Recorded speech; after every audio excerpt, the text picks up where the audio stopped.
नमस्कार दोस्तों, आज कथा चैनल के माध्यम से हम महाकाव्य रामायण से जुड़ी एक बहुत ही रोचक विशेष शबरी कथा के बारे में आपको अवगत कराने जा रहे हैं। जैसा कि सीता माता की खोज करते हुए राह में एक गंधर्व ने श्री राम को बताया था कि शबरी की सहायता से वह सीता माता को खोजने में सफल हो पाएंगे और साथ ही माता शबरी से मिलने का राह भी उस गंधर्व ने उन्हें सुझाया था। जिसके उपरांत श्री राम और लक्ष्मण पंपा सरोवर की तरफ चल देते हैं, जहाँ पर उन्हें एक वृद्ध बिहिलनी मिलती है जो कि रास्ते पर फूल बिछा रही होती है। वो वृद्ध बिहिलनी परम तपस्विनी माता शबरी थी, जो कि अपने भगवान श्री राम के आने के लिए कुटिया के रास्ते पर हर दिन फूल बिछाती थी, ताकि जब श्री राम आए तो उनके पैर में कोई कांटा न लगे। फिर जब वह शुभ घड़ी आ गई कि श्री राम और लक्ष्मण माता शबरी की कुटिया में पधारते हैं, तो उनका परिचय पाकर माता शबरी खुशी से रोने लगती है तथा भीगी पलकों से श्री राम और लक्ष्मण का स्वागत करती है। फिर वह उन्हें बताती है कि मेरे गुरु श्री मतंग मुनि जी अब इस दुनिया में नहीं रहे राम,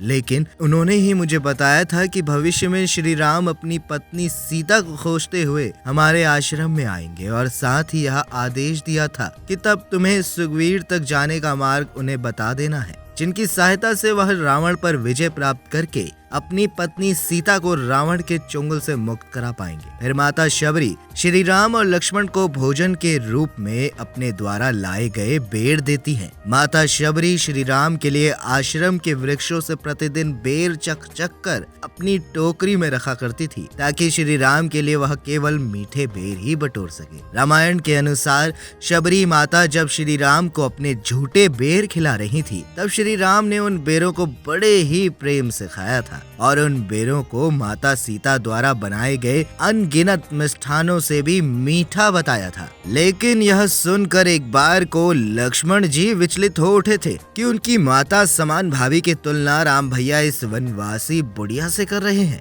इसलिए लक्ष्मण जी ने गुस्से में उन बेरों को हाथ तक नहीं लगाया था। लेकिन जब श्री राम ने लक्ष्मण जी से बेर खाने को कहा, तो उन्होंने एक बेर श्री राम के हाथों से लिया और उनकी नजरों से बचाकर इतनी दूर फेंक दिया कि वह बेर द्रोणागिरी पर्वत पर जा गिरा। और आपको ये भी बता दे दोस्तों कि वही बेर बाद में संजीवनी बूटी के रूप में उत्पन्न हुए थे, जैसे कि एक बार खुद लक्ष्मण जी के प्राण बच पाए थे। माता शबरी मतंग मुनि के बाद केवल इसीलिए आश्रम में रह रही थी ताकि वह अपने जीते जी श्री राम के दर्शन कर पाए और माता सीता को खोजने में वो अपना योगदान दे पाए। अंततः श्री राम से मिलन के पश्चात माता शबरी श्री राम जी को बताती हैं